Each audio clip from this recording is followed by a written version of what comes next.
la khayra moƴƴere ala fi kathirin e nder ko ɓuri ɗuɗude min najwahum immorde condi maɓɓe ɗin. condi a 90% ko bonnugol haaju goɗɗo e ño'ugol goɗɗo e fenugol hoore goɗɗo, koko ɓuri fanɗude kon wondi e nafoore. ko ɗum waɗi o wi en o raɓɓinɗini nokku goo ka suratuji leyto no gasa ka suratu hadidi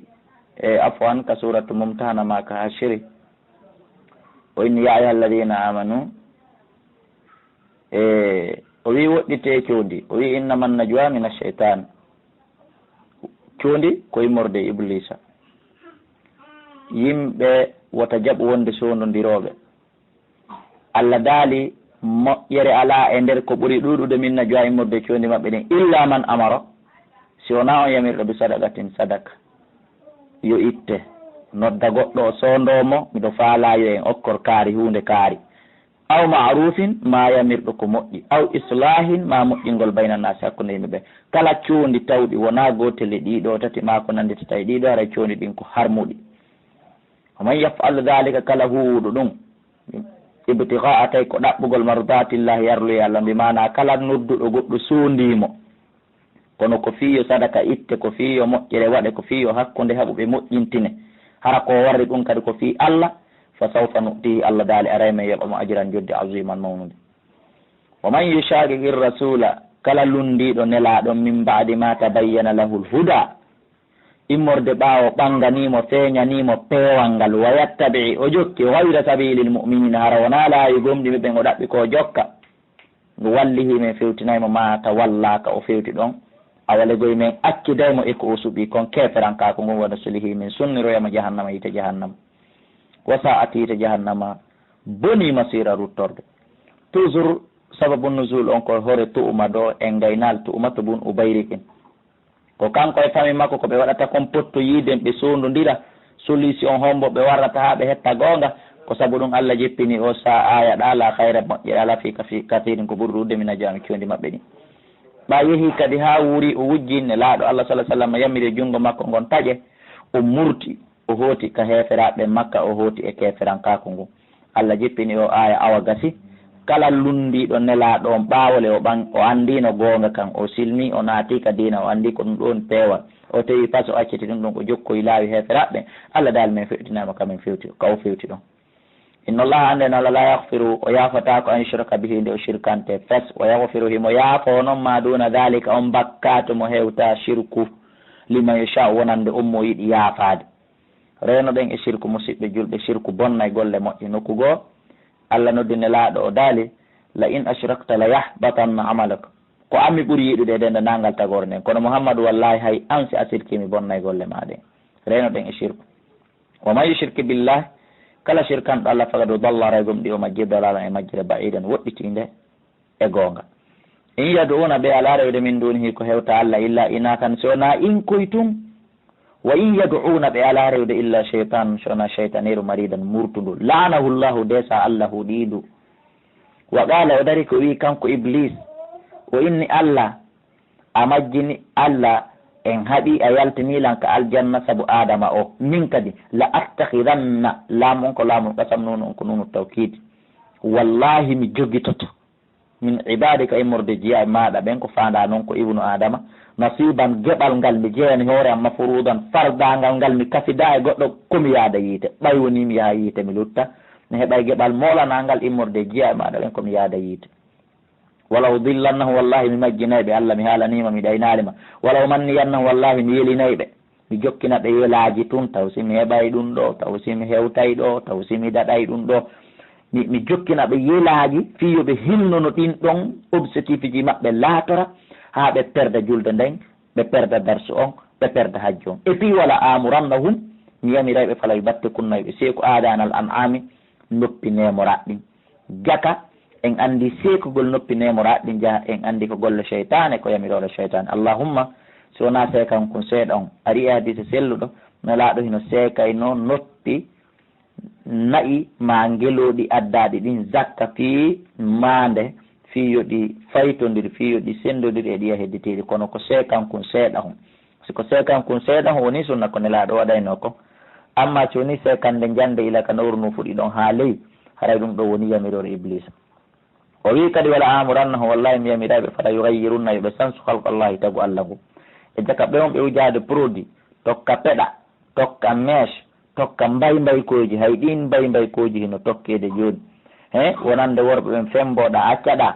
sansa tagu allah ngu e jaka ɗum ɗo kadi ko yamirore iblisa awa wa man yattahidi cheytana kala joguitiɗo cheytane waliyan guiɗo min duni laahi o acci allah faqad khasira aray gom ɗi o perdi ko alda e sikkitare husranan perdi mubinan feeñuɗi yo allah dambe yaiduhum iblisa o hino foda ɓe ko ɓe heɓata wa yumannihim himo yelina ɓe kaɓe hewtata wama yaiduhum cheytan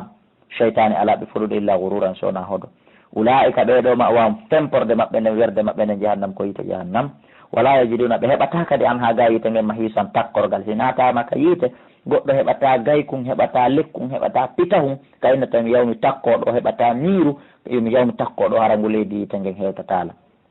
ala walladina ɓen amanu gomni wa amilu salihati ɓe golli gollili moƴƴi sanudkhiluhum aray men naada ɓe jannatin e aljannaji tajrino ila min tata sengole majji alanharu canɗi khalidina ko ɓe luttinteɓe fiha e nder majji abadan pooma wa'adallahi ɗum ɗo noon ko fodore allah ni wona fodore abdoullahi kala haqqan ko nde gonga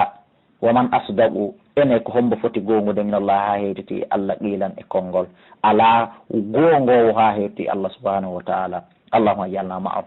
laysa bi amaniyikum awa wonali yelaji mon ɗi na ɗum allah jokki wala amaniyi ahlil kitabi wona yelaje kadi yimɓe defte ɓen man yamal su an kala golluɗo bone yujusa bihi o yoɓeteɗe on golle bonɗe ko golli ka inan man kana wonɗo hayso ɓiɗɗo annabajo allah tefa ɓan yi kan ana bunnu hay tawini ko ɓeygu annabajo allah tefa ɓan yi ɓeygu annabi luto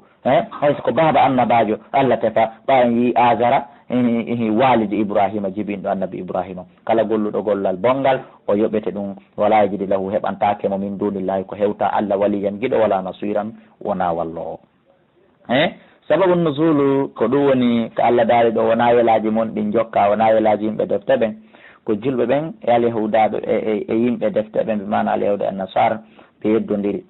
alyahuda e nasara inni ko kamɓe mari gonga defte maɓɓe ɗen no adi defte men ɗen annabaɓe maɓɓe ɓen no hecci annabaɓe meɗen ɓen enen kadi sahabaɓe ɓen maaki wonde manna annabajo meɗen on timminira annabako makko ngun holli ko min on ɓuuri ko deftere men nden munti defte maɓɓe ɗen donc allah subahana taala jippini o aya ko alda jonutugol goto e maɓɓe gonga hella ɗon inni e nele kala golluɗo gollal bongal o yoɓete ɗum kala golluɗo gollal moƴƴal o yoɓete ɗum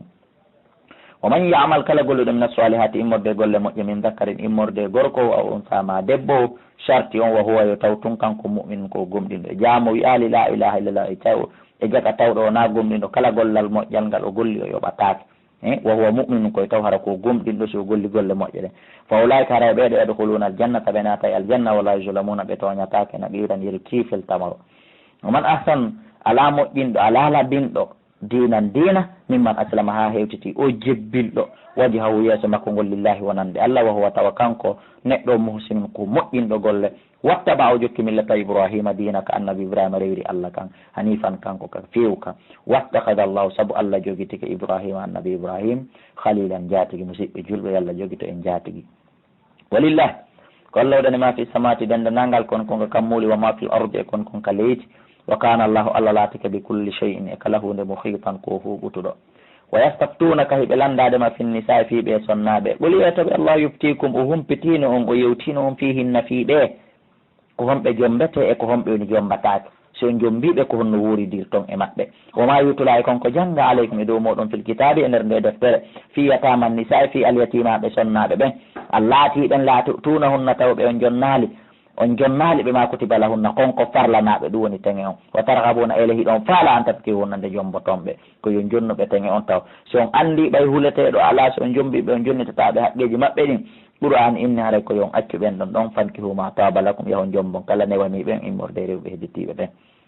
walmustadafin e ɓellu inaɓe minal wildani immorde e paykoyi wa an taqumu e nde daroto ɗon ñiiɓiron lil yatama wonande alyatima ɓen daranon ɗon ɓe kippomɓe o kippo ɗon e maɓɓe bel qispino noon ɗiɗi andeɗo wama tafalu kala ko golluɗon min hayrin immorde e moƴƴere nde janɗine fanɗi fa inna allaha no allah kana o laatike bihi e nde moƴƴere aliman ko anduɗo wayni imra'atun so tawi woni neɗɗo so tawi woni sonnaji o khafat o huuli min ba'liha immorde e moodi makko nushuzan ɗurnare ɓe mana o yii modi makko ɗurnayi selaymo woni o yii modi makko o hulita modi makko selumo aw iradan ma ɗurnare o hulita modi makko ɗurnomo mata modi makko selumo ta modi makko accutumo o falaka jombede dewle saabu dimankaku sonnajo wota wonu jombeɗa ɓikkon kala baba feere ɗum na teddungal sonnajo si tawi noon sonnajo yata yimodi makko fokkitimo añude fokkitimo ɗurnade tertomo few Allah daali haray fala junaha alayhima haray bakkatu fatiɓe kamɓe ɗiɗo an yusliha nde ɓe moƴƴinta baynawma hakkunde maɓɓe sulhan ka sulhu haray sonnajo on mbi mana yo ndar kala ngal o wawiri waɗude négociation ha kanko e modi makko ɓe wonda yo waɗu ɗum si tawi ko yo perdu ñalɗi makko ɗin ɓe wona yo wakkilo o tawi kanko o muññota ko ɗum yata e hoore makko muññagol wona ka dewgal mum aranal ka adi jiidade ɗon ko ɗum ɓuuri moƴƴude nde o yata o jomboyeɗa kadi Allah noon hino andi goye programme neɗɗon so yi o wuuli himo andi kanko ko wirni ko himo andi kanko ko arata kon no heewi e sonnaɓe wiya ɓe muññota ko moodi mum kañum ɗum yata e hoore mum awa si o muññaki ɗum yeehi e hoore makko so o yalti ɗon o yeehi nokku ɓuuri ɗum yehoye e hoore makko ma si o woni ɗon kono o ronki muññade o joɗɗini moodi makko ka hoore yiite ɓuuri ɗum yehoya e hoore makko janngo sabu lette ko o letti moodi makko kon geddi ɗum ɗon aroyayi ara ka ɓiɓɓe makko ara e makko kanko kadi ɓaawo o maayi donc haray sonnaji on yo waɗu sulhu foti ko wi'ugol joni accani ñalaaɗi muɗum ɗin siniraɓe mum ɓen fi yo ɓuttanmo fi yo wonu ka nder galle yo waɗu no hanen hawri foti ko yo inno e nele min ila ɗo dépense e koltumi itti e hoore mon so heeɓi waɗanelan so heɓali awa no hanni hawri mana ko sulhu kala ngal o daari o tawi o waway afirde harana harmo ngal o wonta e ley koyɗe dewgal oyangal haray Allah no noddimo kanko sonnajo on jeeji mo torimo sulhu haray yo waɗu ɗum ko ɗum ɗo ɓuuri moƴƴude ndinde o yaltata wasulhu hayr koni enele ko waɗugol sulhu ha hara yaltali ka dewgal mo ara ɗum koni ko ɗum ɓuuri moƴƴude kono sonnaɓe ɗum ɓe jaɓata nande o ayagoy yanay tun ɓe na kamɓe ɗum yata e hoore maɓɓe yoɓe wakkilo ɗum yaa e hoore maɓɓe wona ella ɓeyno ɗo o ɓurre wi e hoore ɓeygune laaɗo Allah sallallahu alaihi wasallam ɓeynen ka tafsir ibnu kathir e ka safatu tafasir e ka tabari e tafsir ji buy lolluɗi wonde ɓayi woni nene sawda ɗon andi ko ɓen ɓe addi jombuɗe ɓawa nene khadija fatik ɓayeyi ha ɓeeɗo nawyi nelaɗo jombi nene aicha yahuno ha nene sawdata huuli no ɓe yiiri nelaɗo ni a sikkay nelaɗo falama ɓe accutude ɓe ƴetti ñalɗi maɓɓe ɗin ɓe okki nene aicha fiyo ɓe woni ka nder galle toon ɓuttana ɓe tan ƴina none gerdangal wo tawi woni ko a ɓeygu nelaɗo ko ɗum ɓuri moƴƴude ndinde wiyata ɗum yata e hoore ma yalta donc ko nene sawda tigui adi gollitirgol ɗum ɓe ƴetti ñalɗi maɓɓe ne ɓeni nelaɗo joni ñalɗi an ɗi mi okki aicha par ce que nene aicha jom mbama fendu ɗum ko jiwo ko cecco ko yeɗɗuɗo ko fewuɗo ko kelɗuɗo awa ko ɗum woni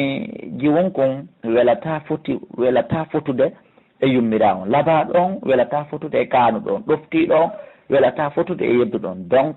haray ɓen sonnaɓe kala tawɓe hewtaniɓe ɗum ɓe ƴettu ñalaɗi maɓɓe ɗin ɓe okka moodi maɓɓe ma ɓe ƴetta ñalaɗi ɗin ɓe okka kala sonnajo mo moodi maɓɓe haqqille mum ɓuuri yarude fewdo ɗon andi okogol moodi mum ñalɗi ɗin ko feere aray ɗon moodi ma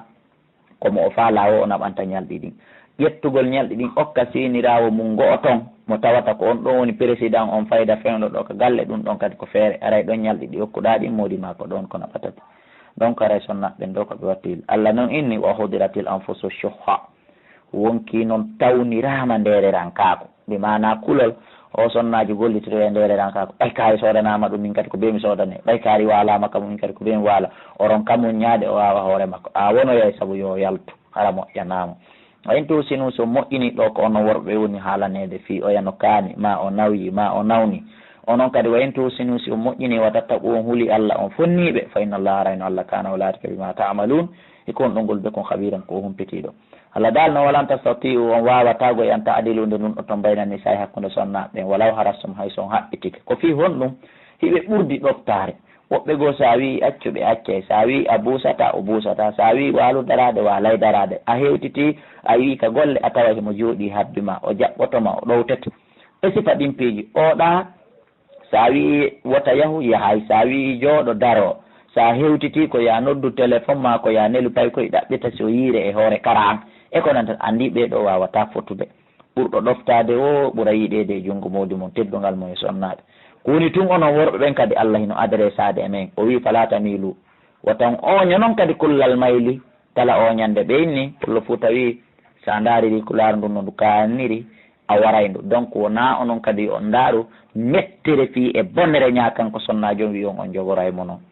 onon wotan waɗu ɗum wotan oño kala oñande fatadaru ha accommo kanko sonnajo on kalmo Allah gati wano sasa hun yowi kon tako tuma haaji ma yani e makko o yaa honka kon ƴetta kon nder ton kon watta sa gayni a memitirta kon kadi aduna ha tuma haaji ma en donc tan waɗu ɗum wa in tuslihu so tawi woni on moƴƴini wa tattaku on huuli fa inna allaha andeno Allah kana o laati gafuran ko yaafotoɗo rahiman yurmeteɗo wa in tafarraqa so tawi tumɓe serti sulhu on marsali hakkude maɓɓe awa yogonillahu Allah halɗine kullan goto kala min sa'ati immorde yajane makko nden wa kana Allah Allah laatike wasi an ko yaajuɗo gandal hakiman ko ñiñuɗo e ñawre makko nden walillahi ko Allah waɗani ma fi samati bihi kon konka kam muuli wa ma fil ardi kon konka leydi wala gada wassayna gomɗi men wasike min yamirino alladina ɓen utul kitaba okkaɓe defte min qablikum ko adi on wa iyakum e onon julɓe ɓen tigui kadi min wasike on min yamiri on hunɗum an ittaqullah sikoni huule Allah kulol Allah ngol woni jooɓa ko kulol Allah woni manankum ko kulol Allah woni passeport ko natirte kon aljanna wonen hulɓe Allah no huuli Allah o wujjata o fenata o kansata o jattata o zinata o yarata jeeɗe huulen Allah wa in takfuru so woni on yeddi fa inna lillahi ande ko Allah waɗani ma fi samawati bihi kon konka kammuli wa ma fil ardi kon konka leydi wa kana Allah Allah laatiɓe ganiyan ko galo hamidan ko yettiniɗo walillahi ko Allah waɗani ma fi samawati bihi ko woni konka kammuli wa ma fil ardi kon konka leydi mi mana koko fillita e kañum aya goto o wa kafa billahi Allah yani wakilan hoolorteɗo in yasha simo yiɗi kanko Allah yudhibukum o naɓay on onon ɗo ayyuhannas kono yimɓe o mesmon o waray on e nde wotere wayati bi akharina wadda woɓɓe goo hara ɗum lorratama wa kana Allahu Allah laatike ala dalika e dow waɗugol ɗum gadiran ko wawɗo naade fi ɓay oɗade ko haaɓi oɗa ko giggol men e yurmingol en darugol je kesi en tuubay man kana kala laatiɗo noon yuridu sawaba duniya ko baraji aduna tun o faala ko moƴƴe aduna koye aduna o moƴƴu haray o paldi yo andu fa inna allahi no ko Allah sawabu duniya moƴƴere aduna wal akhirati e lahara fof no ko Allah ɓe mana ko andingol mo ɓa Allah na ɗum ɗa tum mari mo mari ɗiɗi kala yo ɗaɓɓir Allah ɗiɗi kala o tawi o ɗaɓɓa gotum kon wa kana Allah Allah laatike sami an ko nano basiran ko yi o ya ayuha alladina amanu kono e gonɓe kunu wone ɗo wamina daroroɓe ñiiɓiroɓe bil qiste no nun ɓiri shuhada seeditoroɓe lillahi fi Allah kala seede yagal ko seeditoto ɗon seeditore fi Allah o taw seeditor fi onon e oɗa yon weldu woton seeditor fi yo oɗa okkor on woton seeditor fi yo oɗa numu on e poste wota on seeditor fi wota on haɓudu e oɗa seeditore fi Allah wala wala anfusikum hay say koye hoorema wonɗon seeditade aylu walidayni ma koye hoore yuma mon eɓe mo wonɗon seeditade walla agrabina e ɓattodiraɓe ɓe mana nene gotoɓe wonɗon seeditade seedite hoore gonga kan